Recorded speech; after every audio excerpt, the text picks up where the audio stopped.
धन्यवाद, धन्यवाद, धन्यवाद। जीवित और महान सामर्थ्य परमेश्वर, हम आपका हृदय से धन्यवाद करते हैं क्योंकि आप अद्भुत युक्ति करने वाले और अद्भुत रीति से अद्भुत कार्य करने वाले परमेश्वर हैं।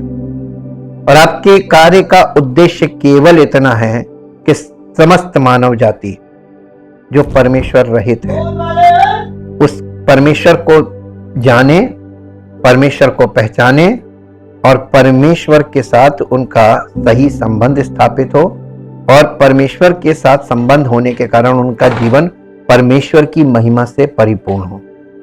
आपको महिमा मिले इस पृथ्वी पर और आपके नाम का आदर हो और आप जैसा चाहते हैं मनुष्य वैसा जीवन व्यतीत करे। मनुष्य का समाज वैसा हो जैसा परमेश्वर ने उसको बनाते समय अपने मन में विचार किया था, जैसा उसने सोचा था वैसा हो, ताकि प्रभु आपके राज्य की स्थापना इस पृथ्वी पर पूरी हो और आपकी महिमा प्रकट हो। सारा आदर, सारी महिमा आप ही को मिले। प्रार्थना को प्रभु यीशु मसीह के पवित्र नाम से मांगते हैं, आमीन। सबको जय मसीह की। परमेश्वर का धन्यवाद करते हैं क्योंकि परमेश्वर अद्भुत युक्ति करने वाला परमेश्वर है। जैसा कि हम लोगों ने, मेरे साथ एक पद निकाल लीजिए, उसको पढ़िए, इंग्लिश में पढ़ेंगे। इब्रानियों की पत्री उसका 4 अध्याय,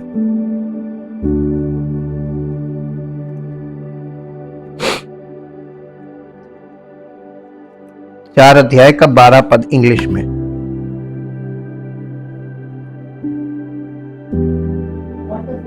For the word that God speaks is alive and full of power, making, देखिए फुल ऑफ पावर का मतलब लिखा है ब्रैकेट में, making it active, operative, energising and effective. यानी परमेश्वर का वचन जो परमेश्वर के मुख से निकलता है उसमें ऐसी सामर्थ है, ऐसी शक्ति है, उसमें ऐसी एनर्जी है, वो सुनने वाले को एनर्जाइज करती है।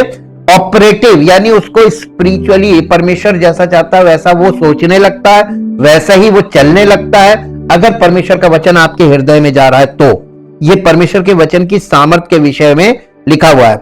इट इज शार्पर देन, यानी परमेश्वर का वचन जो है, it is sharper than any 2-edged sword, यानी सारी जितनी भी दोधारी तलवार दुनिया में है उन सब से भी अधिक शार्प है, इतना धारदार है। Penetrating to the dividing line of the breath of life, bracket में soul, and immortal spirit and of joints and marrow of the deepest part, यानी ये जो गूदे गूदे और मज्जा को लिखा है, यानी मैरो, मैरो का मतलब बोन मैरो। ये बोन मैरो जो है ये ब्लड बनाता है, RBC, यानी हमारे अंदर जो ब्लड के रेड ब्लड सेल्स बनते हैं वो बोन मैरो में बनते हैं और ये स्पाइन में होता है। हड्डी के बीच में गूदा देखा है ना, उसी को बोन मैरो बोलते हैं, उसी में शक्ति होती है और वो ब्लड वहां पे वो उसके वहां से ब्लड बनता है। Breath of life and soul, breath of life का मतलब होता है जीवन का श्वास का मतलब है प्राण, एंड द इमॉर्टल, और जो शाश्वत पार्ट है यानी जो मरता नहीं वो है आत्मा, वो, and the joints and marrow of the deepest part of our nature, हमारे स्वभाव का जो सबसे गहरा, जहां पे हमारे मन में क्या है। बहुत बार मालूम है ये बात यहां पे इसलिए लिखी है, एक एग्जांपल देके बताते हैं। अब्राहम जब अपने बेटे को कुर्बान करने ले गया तो अपनी वाइफ से कुछ तो बोला होगा, हाँ बोला था, अपनी वाइफ से उसने बोला था कि हम दोनों जा रहे हैं परमेश्वर की आराधना करने,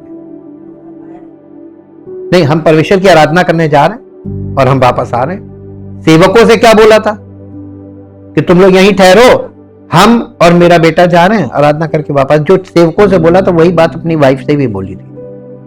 तो ये उसके मन के अंदर एकदम डीपेस्ट पार्ट, वहां पर उसके सत्य यह था कि उसको मालूम था कि हम काहे के लिए जा रहे हैं, लेकिन ये बात उसने किसी से नहीं कही। ऐसी बहुत सी बातें हर व्यक्ति में होती है वो जो शायद वो अपने लाइफ पार्टनर को भी ना बताए, किसी से कभी ना बोले, लेकिन परमेश्वर का वचन आपके अंदर जाएगा तो उसे भी निकाल लाएगा, आपके मुंह से वो निकाल देगा। आपके अंदर के विचार गहरे में जो है, जो आप किसी से नहीं कहते, वो भी बोल देंगे आप। ये यहां पर बताया जा रहा है कि ये है परमेश्वर के वचन की सामर्थ है। Exposing and sifting and analysing the end judging the very thoughts and purposes of the heart. यहां पर इस बात को लिखा हुआ है कि ये कैसे वो हमारे अंदर से इनको निकालता है और उसको जज करता है। तो यहां पर जो बात बताई जा रही है कि वो अंदर से कैसे निकालता है, मालूम है ऐसे ऐसे प्रश्न ईश्वर के संबंध में लोगों के मन में है, लेकिन बेचारे पूछें तो किससे पूछें, पूछने में भी डरते हैं लोग, क्योंकि जरा सी बात में तो आस्था को ठेस पहुंच जाती है लोगों की। जरा सी बात में तो अगर कोई ऐसी बात पूछी, ईश्वरीय बात, डिवाइन बातें जो होती हैं, उनमें अगर कोई प्रश्न करता है तो लोग एकदम उसके ऊपर ऐसे हावी होते हैं कि वो डर के मारे पूछता नहीं। यार ये प्रश्न अंदर रखो, परमेश्वर कभी ना कभी तो इसका उत्तर दे ही देगा। परमेश्वर के उत्तर देने का तरीका है, परमेश्वर कभी भी आपको सवाल जवाब से आपके साथ कभी भी परमेश्वर से आप यानी सवाल करेंगे जवाब नहीं देगा, और परमेश्वर उल्टा आपसे सवाल करेगा। आप कहेंगे ये आप कैसे कह सकते हैं? हम दावे के साथ कह रहे हैं, जब परमेश्वर से किसी ने सवाल किया, परमेश्वर ने उसके पास काउंटर क्वेश्चन रखा। मालूम क्यों? उसका कारण यह है कि अगर आप परमेश्वर से सवाल पूछ रहे हैं तो परमेश्वर काउंटर क्वेश्चन इसलिए करता है, यह देखने के लिए कि आपको कहां तक मालूम है। जहां तक मालूम उसके आगे हम बताएं, क्योंकि आप पूछ रहे हैं। देखिए जैसे ऐसे देखिए कि कोई बच्चा अपने टीचर से एक्सरसाइजेस होती हैं जो मैथ्स में, अगर कोई बच्चा अपने टीचर से कहे कि 10वीं एक्सरसाइज का 8वां क्वेश्चन हमको बता दीजिए, तो वो टीचर अगर वास्तव में होशियार टीचर होगा तो कहेगा पहला वाला तुम्हें आता है? अगर पहला वाला आता है तो बोर्ड पे आके लगा दो, तो हम तुमको बता देंगे 10वें वाला क्यों नहीं आ रहा, क्योंकि प्रिंसिपल्स होते हैं ना, उसमें फॉर्मूले होते हैं। तो अगर एक एक्सरसाइज के लिए एक ही फॉर्मूला है तो एक तुम्हें आ गया तो दूसरा क्यों नहीं आ रहा, स्तर देखने के लिए। तो परमेश्वर आपको कभी भी सीधा जवाब नहीं देगा, सीधा जवाब है ही नहीं कोई। हर चीज का एक थॉरो स्टडी में ही जवाब क्लियर होगा। यह है कहने को। यीशु मसीह से आकर लोग कहने लगे, सवाल करने लगे कि वो चिन्ह दिखा, ये दिखा, वो दिखा। यहूदी थे, सब पुस्तक थी उनके पास, भविष्य वक्ताओं की व्यवस्था की पुस्तकें थी। तो पुस्तकों के जानने वाले, मानने वाले, जिनके पूर्वज परमेश्वर की अगुवाई में चले थे, सारी चीजें उनके पास थी। पूर्वजों का एक्सपीरियंस भी था, फेलियर भी, ये लोग फेलियर में आ गए। तो ये यीशु मसीह का जब विरोध कर रहे थे तो उन्होंने कहा कि यीशु मसीह से चिन्ह मांग रहे थे और तमाम सवाल जवाब कर रहे थे। यीशु मसीह कहने लगे तू किस अधिकार से सेवा कर रहा है, जो कार्य तू कर रहा है वो किस अधिकार से कर रहा है। तो यीशु मसीह ने उनको मालूम है, उनसे कहा मैं भी तुमसे एक क्वेश्चन पूछता हूं, अगर तुमने इसका जवाब दे दिया तो मैं तुम्हारा जवाब दे दूंगा। यही परमेश्वर का तरीका है। यीशु मसीह ने उनसे पूछा कि यूहन्ना बपतिस्मा देने वाले का बपतिस्मा स्वर्ग की ओर से था, यानी परमेश्वर की ओर से था, या मनुष्यों की ओर से? अब ये आपस में डिस्कस करने लगे, कहने लगे अगर हम कहेंगे कि परमेश्वर की ओर से, स्वर्ग की तरफ से, तो तुमने विश्वास क्यों नहीं किया, हम फंसेंगे। और अगर हम कहेंगे मनुष्यों की ओर से, तो मनुष्य यहां पर जो है, जो उसके फॉलोअर, वो हमें मारेंगे। ठीक, तो उन्होंने कहा हमें नहीं मालूम, आपस में सलाह कर। तो उसने कहा मैं भी नहीं तुम्हें बताता कि मैं किस अधिकार से काम करता। ये तरीका, आप थोड़ा इंटेलिजेंट बनिए, स्पिरिचुअल इंटेलिजेंट। आज आप दुनिया में स्पिरिचुअलिटी के नाम पे जो कुछ देख रहे हैं, जो आपको परोसा जा रहा है, जो आप आरंभ से देखते आ रहे हैं, that is not the spirituality actually. वो स्पिरिचुअलिटी है ही नहीं। अब हम लोग जब इस मुद्दे पर अध्ययन करेंगे तो दूध का दूध और पानी का पानी हो जाएगा। इस आशा से हम लोग इस अध्ययन में आगे बढ़ेंगे और ये देखेंगे कि आत्मा और प्राण के बीच क्या अंतर है और क्यों है। पहली चीज तो ये कि आत्मा और प्राण के बीच संबंध क्या है? अंतर तो तब पता चलेगा जब संबंध होगा। संबंध क्या है? देखिए, मनुष्य एक शाश्वत आत्मा है, यानी इटर्नल स्पिरिट। मनुष्य एक इटर्नल स्पिरिट है। स्पिरिट मरती नहीं, ये अमर है। अब समस्या क्या है? अगर वो इटर्नल स्पिरिट है तो मनुष्य की आत्मा अमर है। हाँ, और मनुष्य की आत्मा यहोवा का दीपक है, यह भी वचन में लिखा हुआ है। जब हम नेतृत्व करते हैं, यानी जब परमेश्वर की कोई सेवकाई में नेतृत्व वाला काम करता है, अगुवाई करता है लोगों की, तो वो मालूम कैसे करता है? तो ये हमारी आत्माओं के द्वारा होता है, ना कि हमारे मन के द्वारा, जो हमारी आत्माओं में निवास करते हैं। यानी हमारे अंदर भीतरी मनुष्यत्व में हमारा मन है, जिसे सोल कहते हैं, प्राण। प्राण से हम अगुवाई नहीं करते हैं, अगुवाई हमेशा आत्मा से ही की जा सकती है। अब यहां पर एक बहुत बड़ा क्वेश्चन मार्क उठता है। इसी कारण से अगुवाई करने जितने अगुए खड़े हैं, इनमें कौन सी आत्मा है? ये प्रश्न उठता है कि नहीं उठता? जायज प्रश्न है भाई। आप जिसको परमेश्वर का सेवक मान के, जिनके नेतृत्व में आप चल रहे हैं, वो किस आत्मा से आपकी अगुवाई कर रहा है, यह आपको मालूम होना चाहिए कि नहीं। नहीं तो आप अंधा अंधे को मार दिखाता, दोनों एक जगह निपट गए। तो आप किसी की अगुवाई में निपट जाएंगे और दोष आप किस पे लगाएंगे? वही जो आदम हवा ने किया था, परमेश्वर पे दोष लगाएंगे। जबकि परमेश्वर अपने बच्चों को, जो बॉर्न अगेन बच्चे हैं, आत्मिक बच्चे, उनके सामने सत्य खोल देता है, ताकि वो उस समय परमेश्वर की महिमा प्रकट करे। परमेश्वर कहेगा तुम भी जमीन पर थे, ये भी जमीन पर था, तुम भटके, ये क्यों नहीं भटका? परमेश्वर सामने रख के बात करेगा। परमेश्वर हमेशा प्रमाणित बातें करता है और प्रमाण सामने रख के बात करता है। हमसे, कलीसियाओं से आज बात कर रहा है, यहूदियों का पूरा चाल चरित्र रख के, कि परमेश्वर ने उनके साथ किया क्या, उन्होंने परमेश्वर के साथ कैसा व्यवहार किया, और उन्होंने आपस में कैसा व्यवहार किया, और संसार में परमेश्वर की महिमा ना करके उन्होंने संसार में अपनी इच्छा पूर्ति की और अपने आप को शक्तिशाली दिखा दिया। तो कुछ चीजें हैं जो परमेश्वर उनकी नहीं पसंद कर रहा था, इसलिए एग्जाम्पल के तौर पर वो बातें इतिहास में कलीसिया के लिए रखी। इसीलिए बाइबल को ओल्ड टेस्टामेंट, न्यू टेस्टामेंट मिला के बाइबल बनी।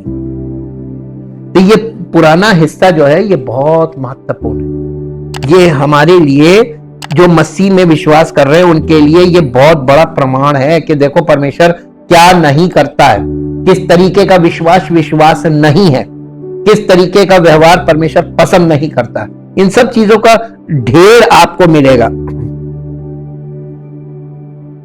आत्मा और प्राण, इनके बीच का संबंध, आत्मा और प्राण के बीच अंतर जानना क्यों जरूरी है?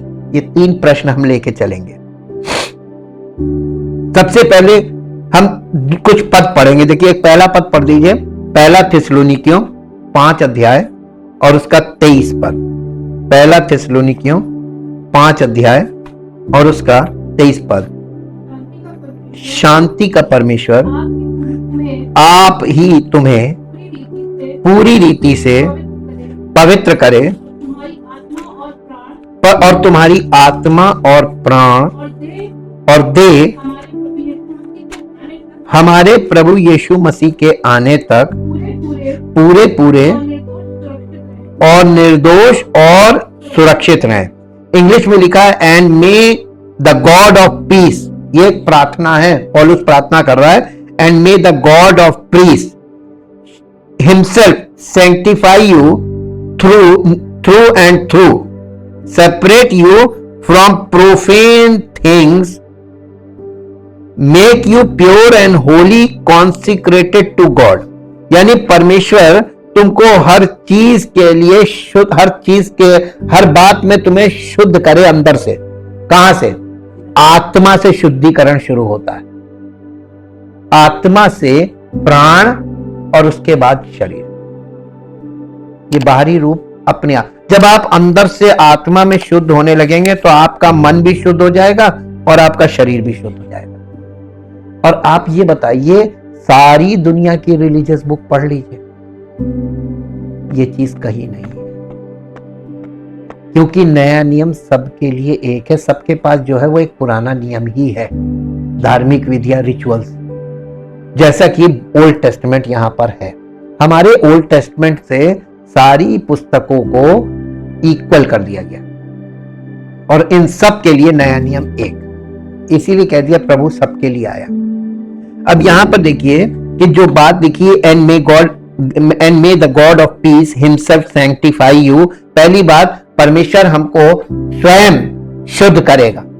इसका मतलब यह हुआ कि मनुष्य स्वयं को शुद्ध नहीं कर सकता और एक मनुष्य जो सेवक के रूप में है वो भी दूसरों को शुद्ध नहीं कर सकता।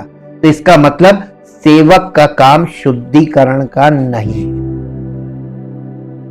तो फिर सेवक कर क्या सकता है? सेवक आपके जीवन में कलीसिया के लोगों के लिए वरदान है, प्रभु नहीं। और वरदान तभी काम करेगा जब प्रभु की उपस्थिति में सेवक होगा तो वरदान काम करेगा। तो ये समीकरण है और आप देखिए ये कहीं आपको मिलेगा नहीं, जैसा बाइबल में बताया जा रहा है। और यहां पे बोला जा रहा है मेक यू प्योर, यानी जो पवित्र आत्मा है, पवित्र आत्मा हमारी आत्मा में जाकर हमको शुद्धि का काम शुरू करता है पूरी तरीके से। होली का मतलब होता है प्राण, आत्मा, प्राण और देह, इसको कहते हैं संपूर्ण रीति से आपको शुद्ध करेगा। तो ये शुद्धिकरण आत्मा से शुरू हो रहा है और फिर प्राण और फिर देह में ये कंप्लीट हो रहा है। And may your spirit and soul, और तुम्हारी आत्मा और तुम्हारा प्राण, may your spirit and soul and body, और तुम्हारी देह प्रभु के आने तक यानी ब्लेमलेस रहे। ब्लेमलेस का मतलब है पाप रहित रहे, आप में पाप का दोष ना हो और आप मसीह के लिए तैयार हो उसके आने पर, तो आपका उद्धार हो जाएगा। यानी तब आपके जीवन में वो अपनी महिमा को प्रकट करेगा। एक ऐसी देह देगा, ये मिट्टी की देह नहीं, एक ऐसी देह देगा जो हमेशा रहती, जैसे यीशु मसीह की देह, रेजरेक्टेड बॉडी। और वो रेजरेक्टेड बॉडी में एक खास बात है, उसमें लॉ ऑफ ग्रेविटी काम नहीं करता। और आपने एक चीज वहां पर देखिए कि उस देह की एक और खूबी लिखी है कि दरवाजा बंद फिर भी प्रभु यीशु मसीह प्रवेश कर गया, उसको कोई रोक नहीं सकता उस देह को। स्पिरिचुअल बॉडी है वो। लेकिन ये एक बड़ा वायदा है। और आप ये बताइए आंख बंद करके कि संसार में किस व्यक्ति ने यह वायदा और किया है यीशु मसीह के अलावा? प्रमाण है, ये प्रमाण है। इस पद का तात्पर्य है कि मनुष्य एक आत्मा है और एक शरीर से बना है। ये कहा गया है कि हम आत्मा हैं, हम शरीर में रहते हैं और हमारे पास प्राण है। यानी हम मनुष्य एक आत्मा है और उसमें प्राण है, और ये आत्मा और प्राण उसकी देह में रहते, तब वो जीवित प्राणी बनता है। अब इसको हम लोग उत्पत्ति में भी देख सकते हैं। हमारे अंदर का असली इंसान हमारी आत्मा है। हमारी आत्मा में हमारा मन, इच्छा, यानी हमारा जो प्राण है, वो प्राण में क्या पाया जाता है, उसको लोग आत्मा भी बोलते हैं संसार में, प्राण को। उसमें क्या पाया जाता है? उसमें मन, इच्छा और भावनाएं हैं, हमारी समझ और हमारी स्वाभाविक मानवीय मानसिकता ये पाई जाती है। और फिर है हमारी देह, हमारा शरीर ही वो है जिसमें हम रहते हैं। यानी हमारा पृथ्वी का सूट है, जैसे स्पेस सूट होता है ना, जब आप स्पेस में जाते हैं तो एक सूट पहन के जाते हैं, उस पर लॉ ऑफ ग्रेविटी काम नहीं करेगा, वो वहां पर रहने के लिए बहुत जरूरी है, उसके बिना आप रह नहीं सकते। वैसे ही इस पृथ्वी पर रहने के लिए ये देह है ना हमारा, ये एक सूट है, ये यहां पर रहने के लिए, जब तक हम पृथ्वी पर हैं इसके लिए ये मिट्टी का खोल है, लेकिन ये हमेशा के लिए नहीं है। अब उत्पत्ति 2 अध्याय में चलिए, हिंदी इंग्लिश दोनों में निकालिएगा। उत्पत्ति 2 अध्याय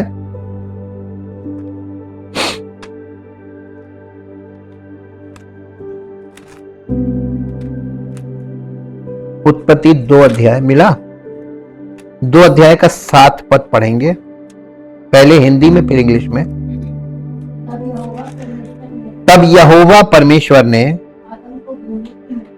आदम को भूमि की मिट्टी से रचा और उसके नथनों में जीवन का श्वास फूंक दिया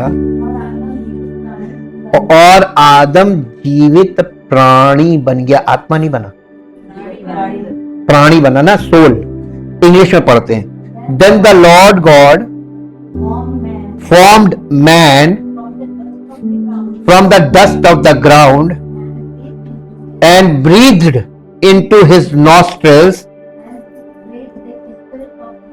नहीं, breathed into his nostrils the breath और spirit of life। परमेश्वर आत्मा है, उसने हमारे मनुष्य के नथनों में फूंका और उसमें आत्मा आ गई। तो आत्मा एक्चुअल है क्या? सांसें।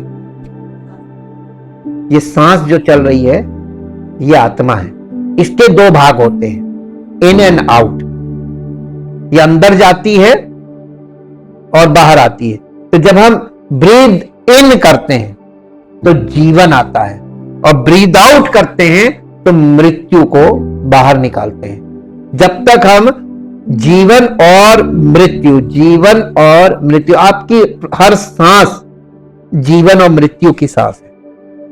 और जब आप देखिए डेथ के समय मनुष्य की सांस उलट जाती है, उल्टी चलने लगती है, गास्पिंग कंडीशन, वो मृत्यु की तरफ जा रहा है। तो वो मृत्यु मृत्यु मृत्यु ब्रीद इन नहीं कर रहा होता, वो ब्रीद आउट कर रहा होता है। यानी अब ये निकलना मांग रहा, प्राण, ये प्राण निकलना मांग रहा। और इसीलिए ये बहुत इंपॉर्टेंट है कि परमेश्वर के वचन में एकदम क्लियरली, इंग्लिश में थोड़ा आपको ज्यादा क्लियर मिल जाएगा, and man become a living soul, living being.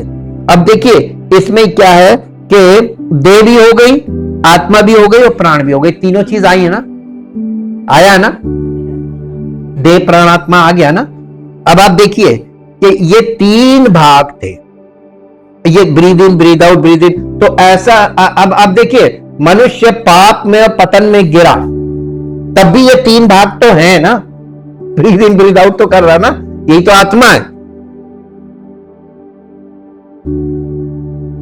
देखिए, और यहोवा परमेश्वर ने भूमि की मिट्टी से मनुष्य बनाया, यानी शरीर बनाया, और उसके नथनों में जीवन का श्वास यानी आत्मा फूंक दिया और आदम जीवित प्राणी बन गया, उसमें प्राण आ गया। अब देखिए पौलुस ने इब्रानियों 4 अध्याय के 12 पद में कहा कि परमेश्वर की आत्मा के द्वारा आत्मा और प्राण को परमेश्वर के वचन के द्वारा विभाजित किया जा सकता है। यही तो कहा ना, क्योंकि परमेश्वर का वचन जीवित और प्रबल और हर एक दुधारी तलवार से भी बहुत चौखा है और प्राण और आत्मा को अलग करके वार पार छेदता है। अतः ये निष्कर्ष निकलता है कि यदि आप उन्हें विभाजित कर सकते हैं तो वे समान नहीं हो सकते, वे अलग अलग हैं, यानी भिन्न हैं। लेकिन बाइबल हमें बताती है कि केवल परमेश्वर का वचन ही आत्मा और प्राण को विभाजित कर सकता है। अपनी आत्माओं के साथ हम आध्यात्मिक क्षेत्र से संपर्क करते हैं। तो आप और हम में से हर एक व्यक्ति स्पिरिचुअल वर्ल्ड से कांटेक्ट कब करता है और कैसे करता है, किसी को नहीं मालूम है, क्योंकि यह अनुभव सबके पास ना था, ना है और ना कभी होगा। ये उन चुने हुए लोगों के पास जो स्पिरिचुअली बॉर्न अगेन होते, केवल उन्हीं के पास। जब आपकी आत्मा में परमेश्वर के वचन के द्वारा जीवन आता है, वो जीवित होती है, निष्क्रिय है, आत्मा निष्क्रिय है। और आत्मा जब निष्क्रिय है तो आपके आत्मा वाले पार्ट को संसार की आत्मा इस्तेमाल कर रही है। तो जो सांसारिक लोग हैं उनकी आत्मा संसार से संपर्क यानी सांसारिकता से भरी हुई है, और जो धार्मिक गतिविधियों में है उनमें वो धार्मिक चीजें भर गई हैं, उसको वो वाली स्पिरिट आ गई, रिलीजियस स्पिरिट, तो वो आपकी आत्मा में वो काम करने लगी। लेकिन परमेश्वर का आत्मा कहाँ है? आपकी आत्मा अभी भी इफेक्टलेस है, कर कुछ नहीं सकती, और ना वो स्पिरिचुअल वर्ल्ड को जान रही, देख भी नहीं सकती। आपके, हमारे और आपके पास जो 5 इंद्रियां हैं, ये फिजिकली जैसे हम यूज कर रहे हैं वैसे ही स्पिरिचुअली भी यूज होगी। देखिए यीशु मसीह को, कि यीशु मसीह को भीड़ को देखकर उस पर तरस आया। यीशु मसीह का जो दृष्टिकोण था लोगों को देखने का, वो फिजिकल नहीं था, स्पिरिचुअल था, क्योंकि वो आत्मा से पूरी तरीके से परिपक्व मनुष्य था, स्पिरिचुअली पूरी तरीके से परिपक्व था, यानी स्पिरिचुअली मैच्योर मैन। और उसका नजरिया आप देखिए, वो किस नजरिए से, वो कैसे लोगों को बोल देता था कि उनके मन की बातें समझ जाता था, कैसे नहीं। हाँ, उसके पास स्पिरिचुअल आइज थी, स्पिरिचुअल ईयर्स थे, और उसकी बोली में भी आत्मा का प्रभाव था, क्योंकि वो आत्मा से ही बोल रहा था, आत्मा से देख रहा था, आत्मा के नजरिए से चल रहा था, आत्मा के नजरिए से सुन रहा था। इसलिए यीशु मसीह की बोली और उस जमाने के लोगों की बोली में फिजिकल और स्पिरिचुअल का अंतर देखने को मिलता है। कैसे? हम एक छोटा सा एग्जांपल देंगे। सामरी स्त्री से यीशु मसीह ने कहा कि यदि तू परमेश्वर के वरदान को जानती और ये जानती कि कौन तुझसे बातें कर रहा है, तो तू उससे जल मांगती। यीशु मसीह ने उससे पानी मांगा था, और उसने कहा कि तू यहूदी होकर सामरी से पानी मांग रहा है। उसको पहला आश्चर्य तो ये लगा, क्योंकि यहूदियों से सामरी लोग, यहूदी लोग जो थे वो सामरियों से कोई संबंध नहीं रखते थे, उन्हें अछूत मानते थे, अपने से कम मानते थे। पहला तो ये चौंकी। उसके बाद जब वो पानी देने से पहले यीशु मसीह ने उससे बोल दिया कि अगर तू परमेश्वर के वरदान को जानती कि कौन तुझसे बातें कर रहा है, तो तू उससे जल मांगती और वो तुझे जीवन का जल देता।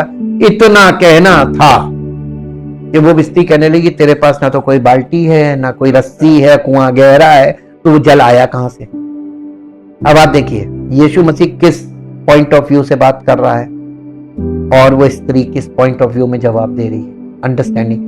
आज क्या यही समस्या लोगों के साथ नहीं है?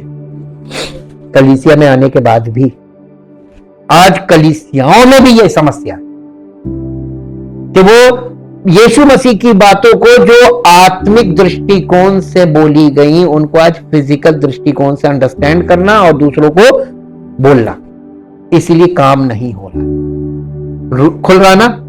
अभी सब खुल जाएगा।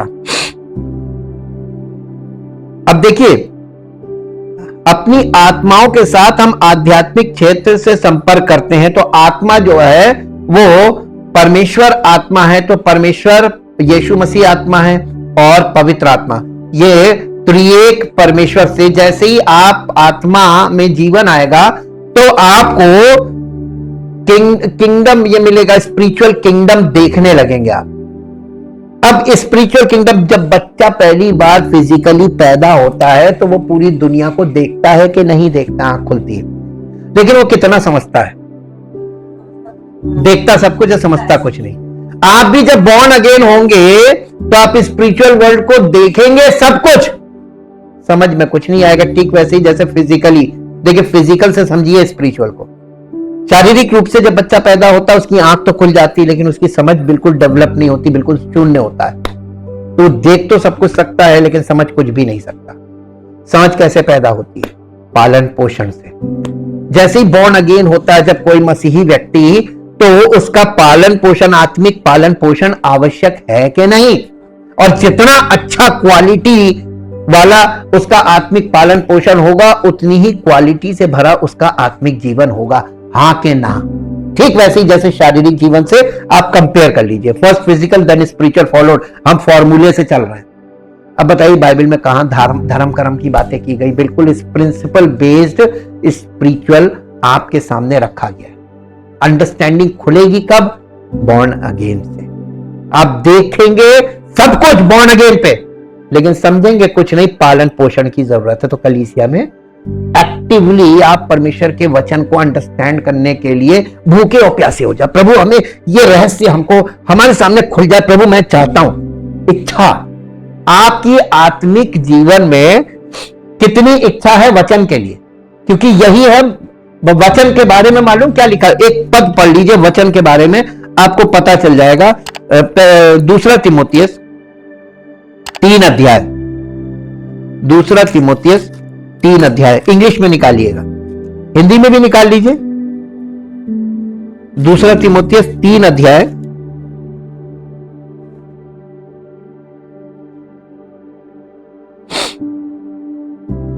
तीन अध्याय का 16 पद पढ़िए। संपूर्ण पवित्र शास्त्र परमेश्वर की प्रेरणा से रचा गया। अब इसको इंग्लिश में पढ़िए। हाँ, एवरी स्क्रिप्चर इज गॉड ब्रेथ्ड, यानी सारा संपूर्ण पवित्र शास्त्र परमेश्वर के मुख से निकला हुआ, उसकी सांसें हैं, परमेश्वर की सांसें, ये परमेश्वर का वचन परमेश्वर की सांसें हैं।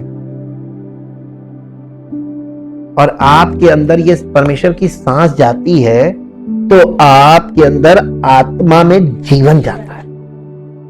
और अगर ये सांस जाना बंद हो जाए, जीवन जाना, आत्मा में जीवन जाना बंद हो जाएगा, फिर आप वही फिजिकल लाइफ, देह और प्राण, देह और प्राण।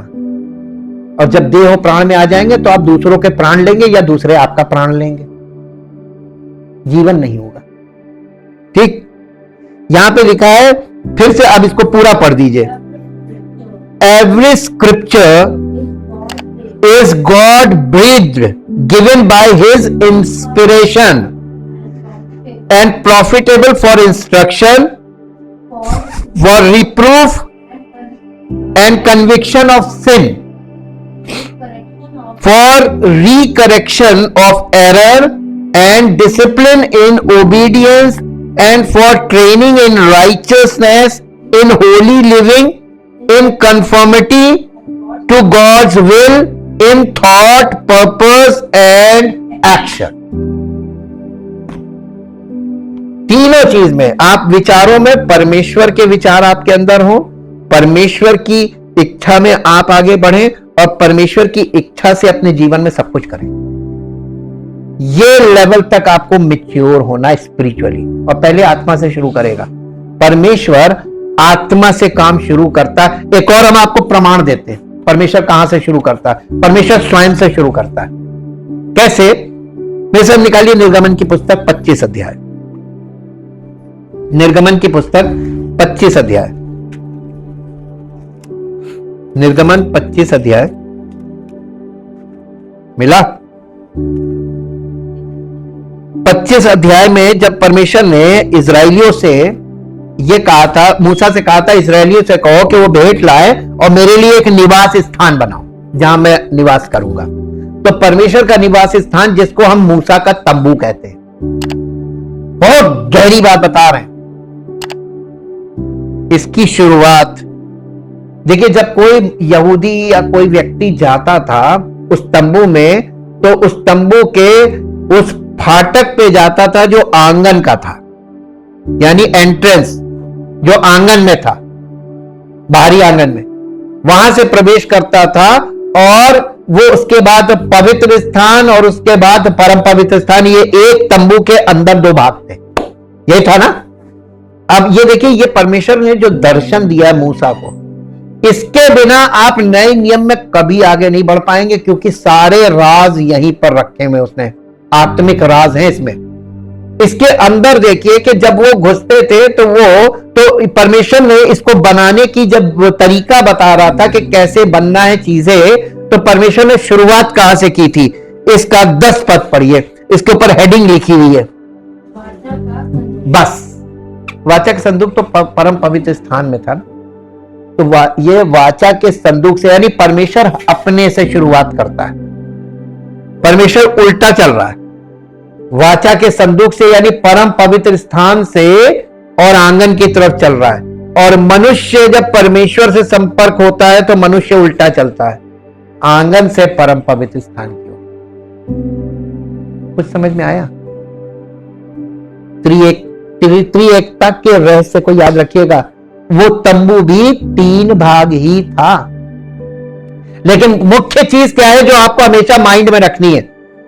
एक तंबू था और उसके अंदर जो डिवीजन था 2 भाग का, वो एक पर्दे से था। ठीक, इतना ध्यान रखिएगा। जो 3 भाग थे, जो तीसरा भाग था परम पवित्र स्थान, वो पुराने नियम में देखिए गुप्त रहा के नहीं रहा, वो खुला था। जब उसने क्रूस पे प्राण त्यागा था ना, मंदिर का पर्दा ऊपर से वो देखिए परम पवित्र स्थान, अब वो एक हो गया। अब देह प्राण आत्मा नहीं, अब सीधे सीधे देह और आत्मा है। प्राण कहां गया? खैर अध्ययन में पता चलेगा, ये अध्ययन का विषय है, एकदम से जवाब नहीं दिया जा सकता, कोई एक लाइन में कोई जवाब नहीं है। अंडरस्टैंडिंग आपको जब जितनी क्लियर होगी उतना अच्छा जवाब होगा। अब देखिए एक चीज दिखाइए, हम अपने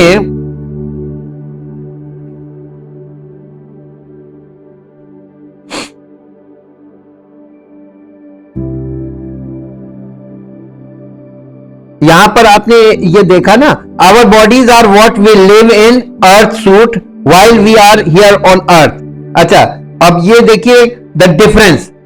पौलुस ने जब कहा by the spirit of God said that the spirit and soul can be divided by the word of God, यानी पौलुस ने जब ये कहा कि परमेश्वर के वचन के द्वारा प्राण और आत्मा को अलग अलग किया जा सकता है, यहां पौलुस कुछ गहरी बात बता रहा है। शायद आज आप ना पकड़ पाए, लेकिन हमको मालूम है, लेकिन हम आपको एक लाइन में नहीं बताना मांगते। आप रटी रटाई शिक्षा प्राप्त करेंगे और अनुभव नहीं होगा ना, तो आप फेल हो जाएंगे कभी किसी से बात करते समय। जब आप अनुभव से आएंगे तो आपको मेरी जरूरत नहीं पड़ेगी, आप खुद ब खुद जवाब दे सकते हैं। इसमें देखिए मेरे साथ एक पद निकालिए, with our spirits we contact the spiritual realm, यानी हम अपनी आत्मा से आत्मिक वर्ल्ड को संपर्क कर सकते हैं और देख सकते हैं। With our souls we contact the intellectual realm, और हम अपने प्राण से, प्राण में क्या है? बुद्धि, तो हम अपनी बुद्धि से केवल इस इंटेलेक्चुअल वर्ल्ड को ही अप्रोच कर सकते हैं या वहां तक पहुंच सकते हैं। बुद्धिमान लोगों की क्या बातें हैं, केवल इतनी बातें कर। अब बताइए, संसार में लोग रिलीजियसली बुद्धिमानी की बातों को लेकर खड़े हैं। इंटेलेक्चुअल वर्ल्ड तो तैयार है, but where is the spiritual world? कहीं नहीं है, मिलेगा नहीं। और ये इंटेलेक्चुअल जो है, ये अपने आप को स्पिरिचुअल डिक्लेयर करने की कोशिश कर रहा है। बाइबल भेद खोल देती है, इसीलिए बाइबल का बहुत बड़ा विरोध है। बाइबल तो सब चीजों का भेद खोलती है। मेरे साथ एक पद निकालिए, देखिए इसको समझने के लिए। पहला कुरिन्थियों उसका 14 अध्याय, पहला कुरिन्थियों उसका 14 अध्याय और उसका 14 अध्याय का 14 पद पढ़िए। संडे को हम लोगों ने पढ़ा था। इसलिए यदि मैं अन्य भाषा में प्रार्थना करूं तो मेरी आत्मा प्रार्थना करती है। अन्य भाषा का मतलब समझिए। अन्य भाषा का मतलब, मान लीजिए यहां पर सब हिंदी बोलने वाले और यहां कोई इंग्लिश में प्रेयर हो रही है, या सब इंग्लिश बोलने वाले कोई हिंदी में प्रार्थना करे, तो अन्य भाषा तो हो गई ना, फॉरेन लैंग्वेज। अगर कोई व्यक्ति जो सब भाषा बोल रहे हैं उसमें नहीं, वो अपनी मातृभाषा में प्रार्थना कर रहा है, तो बाकी लोग क्या कर रहे हैं? सुन रहे हैं? उनको क्या, या यूं कह लीजिए कि कोई व्यक्ति अन्य भाषा में प्रचार कर रहा है और बाकी लोग जो है उस भाषा को जो नहीं सुनते वो वहां पे बैठे हुए, उनको कितना फायदा होगा? अब देखिए इस पे सुनिए, पौलुस यहां पर कुछ बता रहा है, ये गहरा है इसलिए ध्यान दीजिएगा। हाँ, परंतु मेरी बुद्धि काम नहीं देती। क्या हो रहा? देखिए वो आत्मा से प्रार्थना तो कर रहा है, लेकिन बुद्धि काम नहीं कर रही, वो समझ ही में नहीं आ रहा क्या बोल रहा है। तो आत्मा से प्रार्थना तो हो रही है, लेकिन बुद्धि, जब आत्मा की बातें होती तो बुद्धि काम देती है। हम आत्मा में इतने समय से बोल रहे हैं आत्मिक बातें, कितने लोगों को समझ में आ रही? आपकी बुद्धि में नहीं समझ में आ रही ना, इसीलिए तो जो होना चाहिए उसका इफेक्ट वो नहीं हो रहा, बॉर्न अगेन नहीं हो पा रहे हैं, इसलिए क्योंकि वो समझ में नहीं आ रही।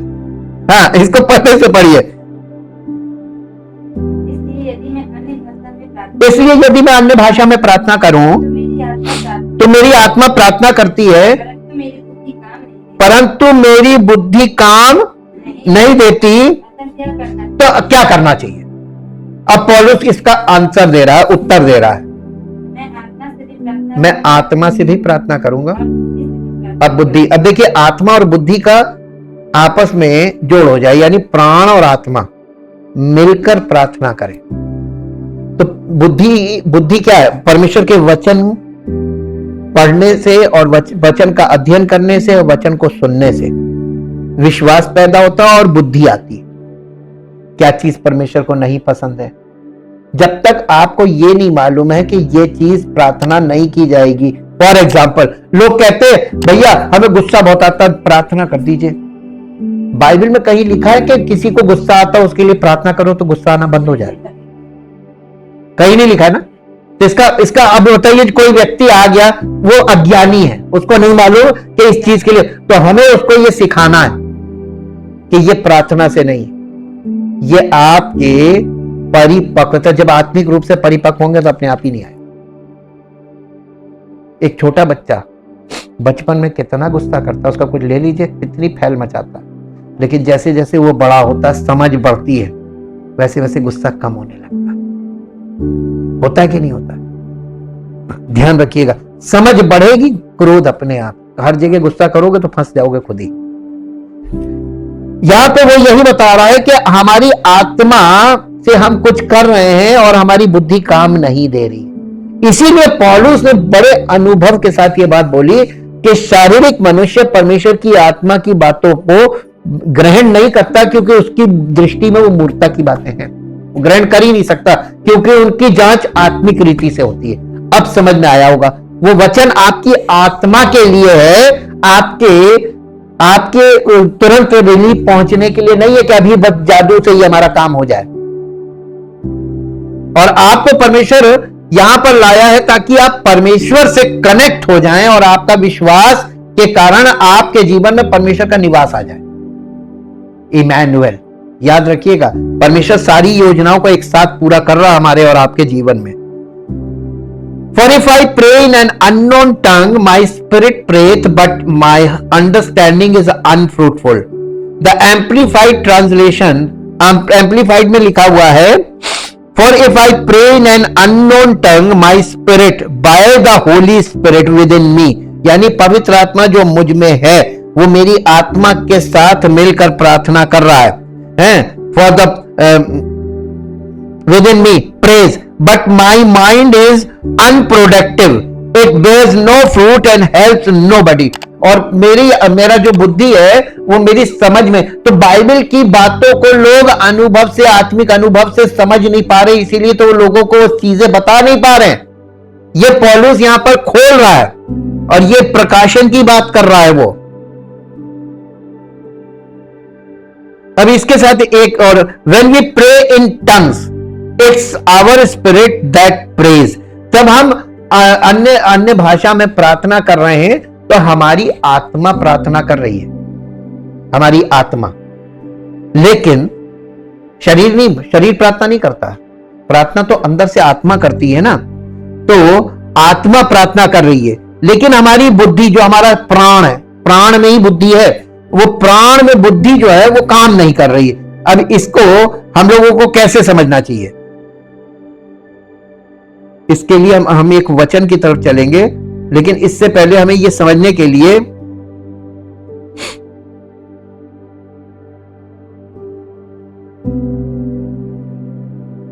मेरी आत्मा प्रार्थना करती परंतु मेरी बुद्धि निष्फल रहती है।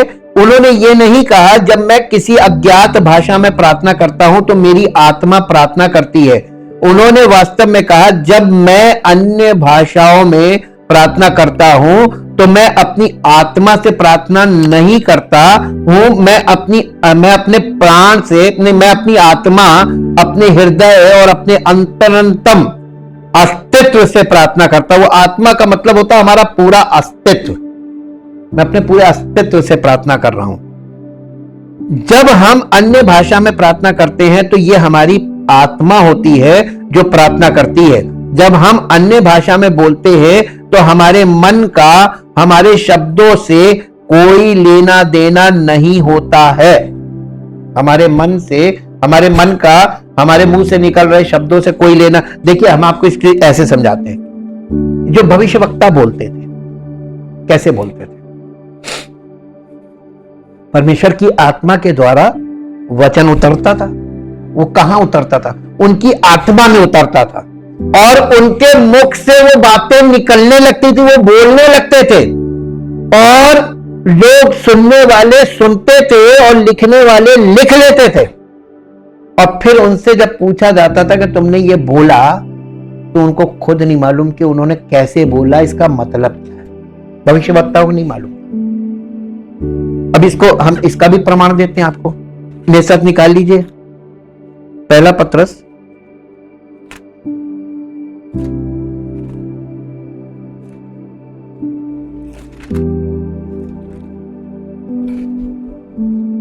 नहीं, दूसरा पत्रस है। दूसरा पत्रस पहला अध्याय उसका 20 पद पढ़िए, 20 और 21 पद। पर पहले ये जान लो कि पवित्र शास्त्र की कोई भी भविष्यवाणी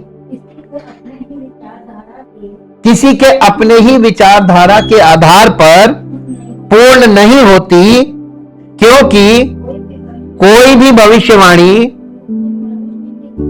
मनुष्य की इच्छा से कभी नहीं हुई, पर भक्तजन पवित्र आत्मा के द्वारा उभारे जाकर परमेश्वर की ओर से बोलते थे। तो परमेश्वर का आत्मा उनकी आत्मा में आता था और उनके मुंह से बोलने लगता था और उनकी बुद्धि कट जाती। जब हम इसी को वरदान बोलते हैं, जब आप वाकई में परमेश्वर की आत्मा के अधीन होंगे, तो परमेश्वर की आत्मा जब आप खड़े होंगे बोलने के लिए, तो आप जो बोलना चाह रहे होंगे वो परमेश्वर का आत्मा बोलने नहीं देगा और आपके मुंह से वो निकलेगा जो आपको मालूम भी नहीं है कि ये क्या है, और परमेश्वर का आत्मा अपना काम कर लेगा। इसी को बोलते हैं स्पिरिचुअल लोग। स्पिरिचुअल सेवक स्पिरिचुअल होना चाहिए। मसीह का सेवक उसकी आत्मा के वश में हो, ताकि मसीह की बातें उसके मुंह से निकले और परमेश्वर के विषय का सारी सच्चाई उसके मुंह से निकले, और उसमें मानव बुद्धि का कोई काम नहीं, इफ एंड बट नहीं होता है। परमेश्वर एकदम स्पष्ट बात करेगा और सच्ची बात करेगा, यह परमेश्वर का वायदा है। अब आप यहां पे देखिए, पौलुस यही बात को समझा रहा है कि हम अपनी ओर से कुछ कर नहीं सकते। अब देखिए यहां पर एक पद निकालिए, यूहन्ना रचित सुसमाचार उसका 7 अध्याय और उसका 37, 38, 39 3 पद पढ़ेंगे। पर्व के अंतिम दिन, जो मुख्य दिन है, यीशु खड़ा हुआ और पुकार कर कहा, यदि कोई प्यासा हो तो मेरे पास आए और पिए। जो मुझ पर विश्वास करेगा, जैसा पवित्र शास्त्र में आया है, उसके हृदय में से जीवन के, जो मुझ पर विश्वास करेगा उसके हृदय में से जीवन के जल की नदियां बह निकलेंगी। उसने ये वचन पवित्र आत्मा के विषय में कहा, जिसे उस पर विश्वास करने वाले पाने पर थे, क्योंकि आत्मा अब तक ना उतरा था, क्योंकि यीशु अब तक अपनी महिमा को नहीं। जब वो महिमा में पहुंचा, महिमा में पहुंचने का मतलब पिता के दाहिने जाके ऑफिस बैठ जाना, तब परमेश्वर का आत्मा उंडेला गया। वही कलीसिया की आरंभ का दिन था। पवित्र आत्मा प्राप्त करने के परिणाम स्वरूप यीशु ने कहा, हृदय से जीवन की जल की नदियां बहेंगी। एक अन्य अनुवाद में लिखा है, अंतरतम से जीवन के जल की नदियां बहेंगी, यानी भीतरी। तो ये हमारे मनुष्य की आत्मा में पवित्र आत्मा आता है, शरीर पे इसका कोई इफेक्ट नहीं होगा। जो चीज आपकी आत्मा में हो रही है उसका शरीर पर कोई प्रभाव दिखेगा नहीं, लेकिन फल आएगा जब अंदर से आत्मा से परिपक्व होंगे, फिर आपकी बुद्धि परिपक्व होगी, फिर आपका शरीर परमेश्वर की महिमा का एक मंदिर के रूप में बन जाएगा कि शरीर कर कुछ नहीं रहा है, सब काम तो प्रभु कर रहा, प्रभु की उपस्थिति इस जीवन में। भाई मंदिर काम करता है कि मंदिर में रहने वाला प्रभु? तो ये शरीर जो है ये तो मंदिर है ना, एक स्ट्रक्चर जिसमें प्रभु वास करे। तो जब प्रभु वास करेगा तो हमारा प्राण और आत्मा परमेश्वर का सिंहासन बन जाएगा, ये अलग अलग नहीं होंगे। दूसरा कुरिन्थियों 5 अध्याय उसका 17 पद पढ़िए। इसलिए यहां पे ये नहीं कहा जा रहा है इसलिए जो कोई मसीह में है, ये प्लेन डिक्लेरेशन नहीं है जैसा आज सब लोग कहते हैं हम मसीह में, हम मसीह में, हम मसीह में। ये सब बोल रहे हैं, ये झूठी शिक्षा का हिस्सा है। जब लोगों से कहा जाता तुम नई सृष्टि हो, हम लोग नहीं डिक्लेयर कर सकते किसी को कि कौन नई सृष्टि है कौन नहीं है। यहां पे लिखा क्या है वहां पर आप ध्यान दीजिए, किस शब्द को हाईलाइट करना चाहिए। यदि, वेरी गुड, स्मार्ट बनिए। यदि का मतलब है अगर कोई मसीह में तब वो नई सृष्टि है। पता कैसे चलेगा? अरे तो बहुत जल्दी पता चल जाएगा। एक नॉर्मल मनुष्य का जो जीवन है उससे और एक नई सृष्टि, ये तो मसीही जीवन है ना। तो यीशु मसीह के चेलों को, यीशु मसीह को, पौलुस को, इनको सबको दिमाग में रखिए और आप देखिए वो इनमें से किसी एक के समान हो जाएगा। यदि कोई मसीह में है तो वो नई सृष्टि, इसका मतलब वो बिल्कुल अलग है। यहां पे जो बात बोली जा रही है वो उस स्पिरिचुअल ट्रांसफॉर्मेशन को बोला जा रहा है जो फिजिकल नहीं है, स्पिरिचुअल है। जिस क्षण हम यीशु को स्वीकार करते हैं हमारी आत्मा परमेश्वर के साथ सही हो जाती है और नए जीवन में उठ जाती है। हमारे आत्मा का रेजरेक्शन होता है जब हम मसीह पर विश्वास करते हैं। लेकिन रेजरेक्शन का मतलब वही है, नए जन्मे हुए बच्चे के समान है। उसकी आंख तो स्पिरिचुअल वर्ल्ड देखती लेकिन समझती कुछ नहीं है। तो उसका आत्मिक पालन पोषण के द्वारा उसके अंदर अंडरस्टैंडिंग डेवलप की जाती है। यही पवित्र आत्मा का काम है। और इसलिए यदि कोई मसीह में है तो वो एक नया प्राणी है। पुरानी बातें बीत गई, देखो सब कुछ नया हो गया। हमारी आत्मा हमारे मन के नवीनीकरण और वचन के स्नान के द्वारा परिवर्तित हो जाती है। रोमियो की पत्री 12 अध्याय और उसका 2 पद पढ़िए। रोमियो की पत्री 12 अध्याय 2 पद। इस संसार के सदृश ना बनो, परंतु तुम्हारे मन के नए हो जाने से तुम्हारा चाल चलन भी बदलता जाए। जब बॉर्न अगेन हो जाए तो दूसरा इंपॉर्टेंट काम है कि तुम्हारा मन का नवीनीकरण हो, रिन्यू हो। वो पुराना वाला मन काम नहीं करेगा। आत्मा के साथ जो मन काम करेगा वो नया मन काम करेगा और वो नया मन आपको परमेश्वर की आत्मा के द्वारा दिया जाएगा। इसलिए नवीनीकरण है, रिन्यूअल ऑफ माइंड है। इसलिए जिससे तुम परमेश्वर की भली और भावती और सिद्ध इच्छा अनुभव से मालूम करो। तो हम आपको परमेश्वर की इच्छा नहीं बता सकते कि आपके लिए परमेश्वर की इच्छा है। आपको परमेश्वर खुद बताना मांगता है, लेकिन उस लेवल तक आपको पहले बड़ा। भाई आप छोटे बच्चे को क्या बोल देंगे, बेटा मैं तुमसे बड़ी उम्मीदें करता हूं, तुम ये करोगे ना। उसका पालन पोषण होने दो और फिर बच्चे को खुद मालूम होता है कि मुझे पिता की इस इच्छा को पूरा करना है। यही परमेश्वर चाहता है आत्मिक रूप से हम लोगों से, सबसे।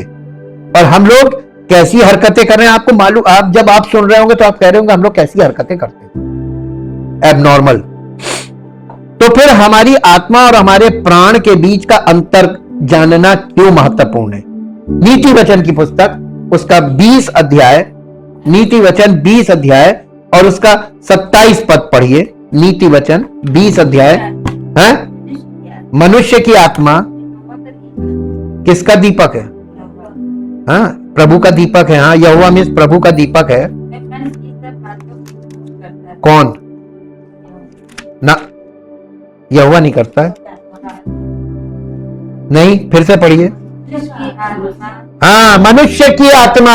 अपनी आत्मा को आप यहोवा की आत्मा में क्यों कन्वर्ट कर रहे हैं? मनुष्य की आत्मा यहोवा का दीपक है, प्रभु का दीपक है। और वो कौन? मनुष्य का आत्मा। हमारा आत्मा जो है वो खोजी आत्मा है। और किसको खोजता है?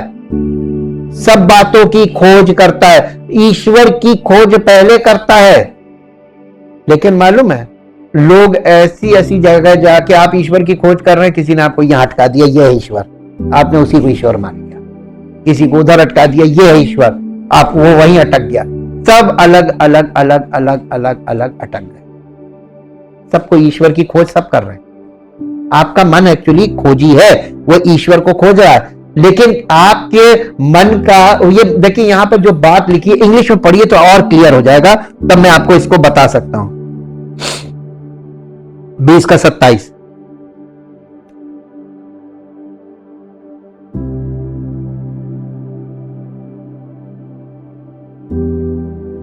20:27 इंग्लिश में, the spirit of man that factor in human personality which proceeds immediately from God. ये परमेश्वर के साथ जो परमेश्वरीय अंश है मनुष्यों के अंदर, वो आत्मा है, उसी को आत्मा बोला गया।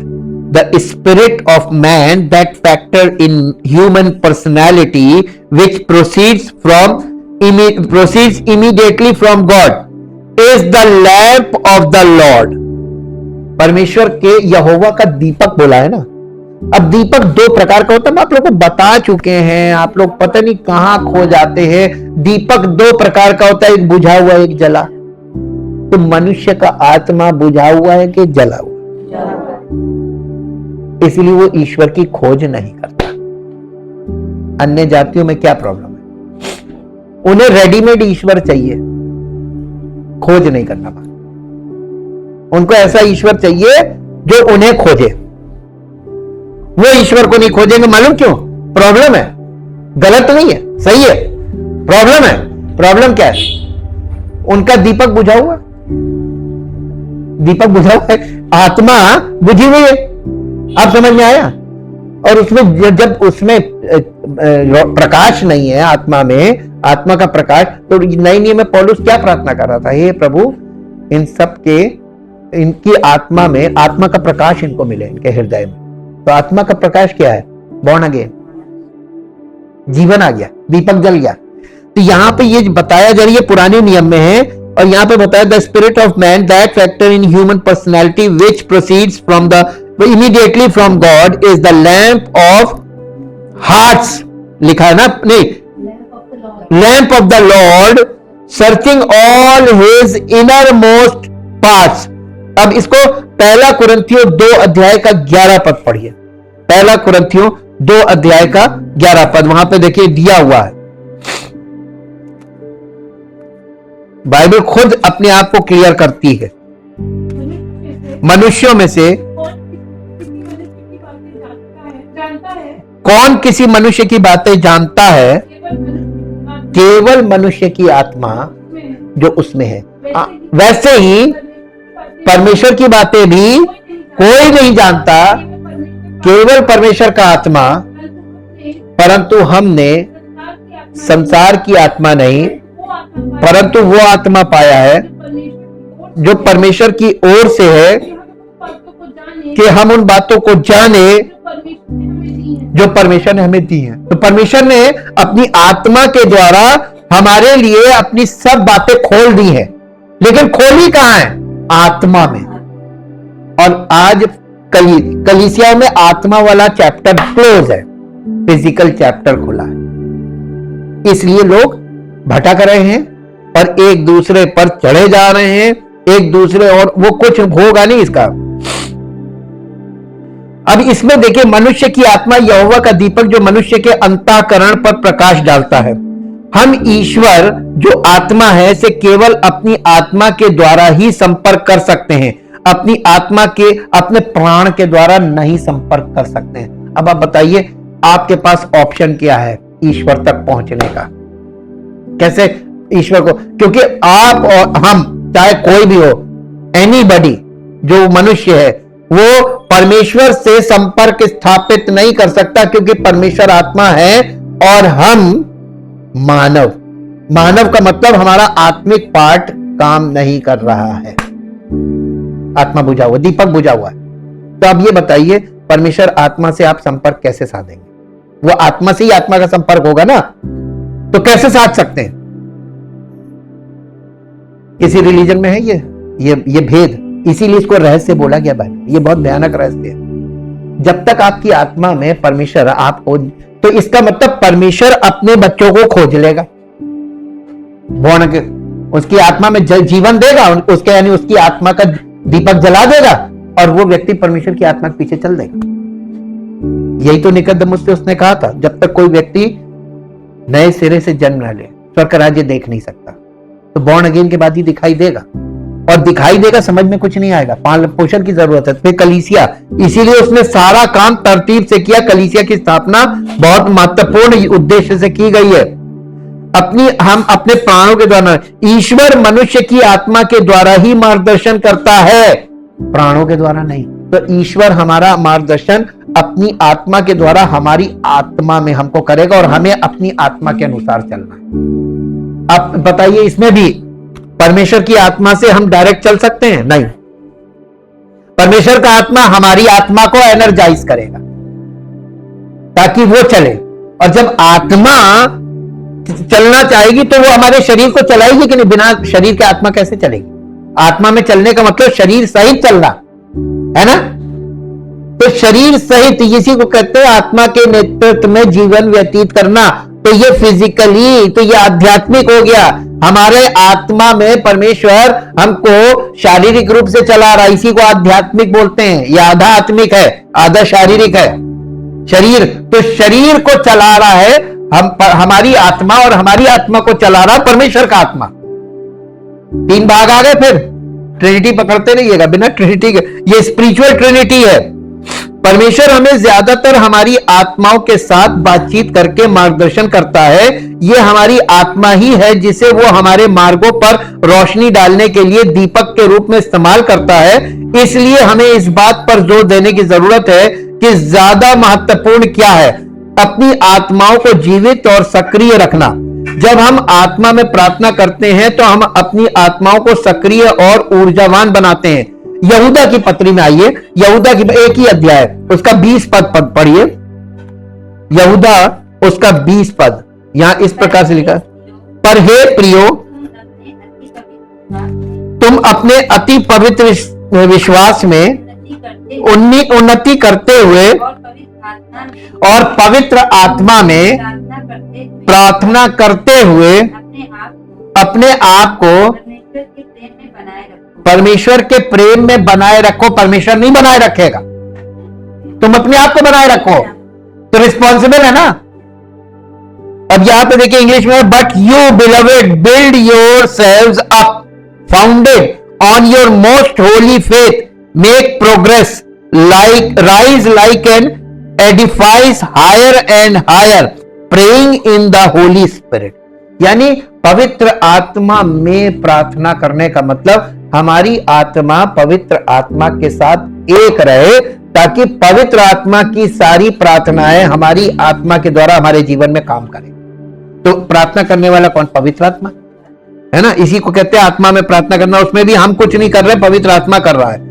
इतना कहने के बाद हमें अपनी आत्माओं यानी अपने मन पर भी विशेष ध्यान देने की, हमारी आत्मा हमारा मन है, अपने मन पर भी विशेष ध्यान देने की आवश्यकता है। क्योंकि आत्मा यानी हमारा मन जो है, हमारी आत्मा जो है, हमारे मन जो वो द्वार है उसके द्वारा हमारी बुद्धि में आएगी, और हम अपनी आत्माओं के साथ जो निर्णय लेते हैं वे निर्धारित करते हैं कि हमारी आत्माओं के साथ क्या होता है। फिलिपियों की पत्री में आइए, 4 अध्याय, फिलिपियों 4 अध्याय का 8 पद, 4 अध्याय का 8। इसलिए है भाइयों, जो जो बातें सत्य है और जो जो बातें आदरणीय हैं, और जो जो बातें उचित हैं, और जो जो बातें पवित्र हैं, और जो जो बातें सुहावनी हैं, और जो जो बातें मनभावनी हैं, और अर्थात जो भी सद्गुण और प्रशंसा की बातें हैं, उन पर ध्यान लगाया करो। ध्यान लगाया करो। आपको ऐसी बातों में ध्यान लगाने, ये दुनिया में हंसी खेलना और ये सब चीज, ये किसने क्या बोला, किसने, ये सब चीजों में ज्यादा मन मत लगाइए। सुनिए, देखिए, समझिए, लेकिन आपका जो मन है वो ज्यादातर किन बातों में लगना चाहिए? जो आपके चरित्र का निर्माण करे, ऐसी बातों में मन लगाइए। बाकी बातों को इधर से सुनिए, इधर से निकालिए। अंत में हे भाइयों, जो जो बातें सच्ची हैं, और जो जो बातें आदरणीय है, और जो जो बातें उचित है, और जो जो बातें पवित्र है, और जो जो बातें सुहावनी, और जो जो बातें मनभावनी है, जो जो बातें मनभावनी है, वो जो जो सद्गुण और प्रशंसा की बातें, उन्हीं पर ध्यान लगाया करो। और आजकल के लोग ज्यादा ध्यान काहे में लगाते हैं? इसका उल्टे। अब आप बताइए, कहां से आपकी आत्मा में जीवन प्रभु डाल देगा? मन तो आपका फिजिकल वर्ल्ड में ही लगा हुआ है। आप पूरी तरीके से, देखिए, एक शब्द इस्तेमाल किया जाता है, we are soaked in physical world. ये सांसारिक जीवन में हम एकदम, जैसे इसने सोख लिया। स्पंज लीजिए और स्पंज को पानी में डालिए, पानी कहां चला जाएगा? स्पंज के अंदर सोख लेता है, जज्ब कर लिया। अब स्पंज को जैसे ही उठाएंगे तो पानी टपकने लगे। वैसे ही हम लोग संसार में एकदम डूब गए।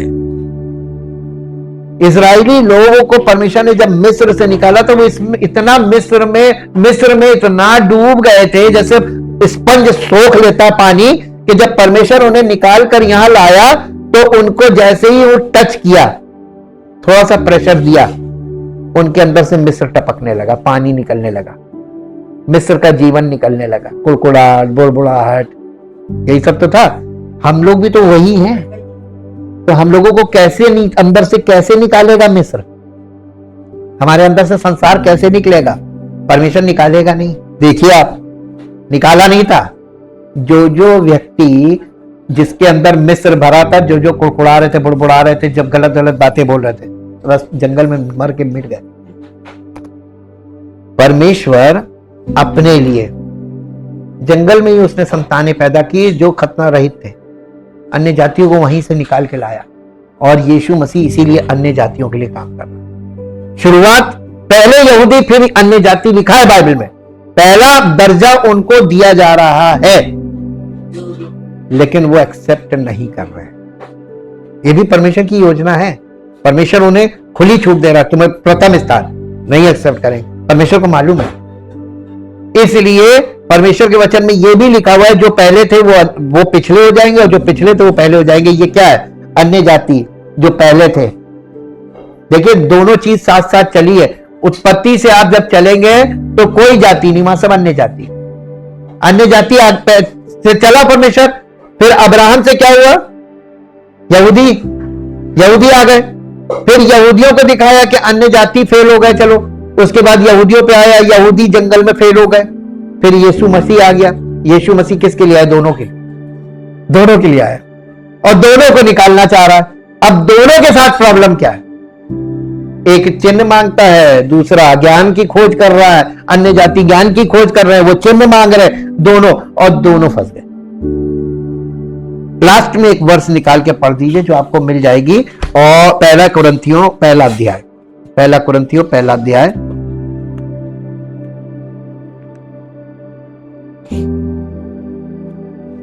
18 पद।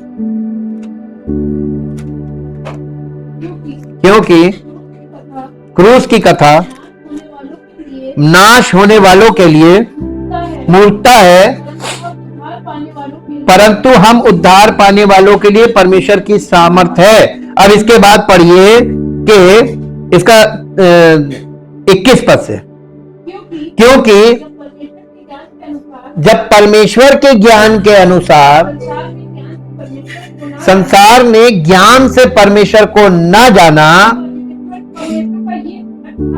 तो परमेश्वर को यह अच्छा लगा कि इस प्रचार की मूर्खता के द्वारा विश्वास करने वालों को उद्धार दे। यहूदी तो चिन्ह चाहते हैं और यूनानी या अन्य जाति ज्ञान की खोज में है, परंतु हम तो तीसरे कौन से लोग हैं?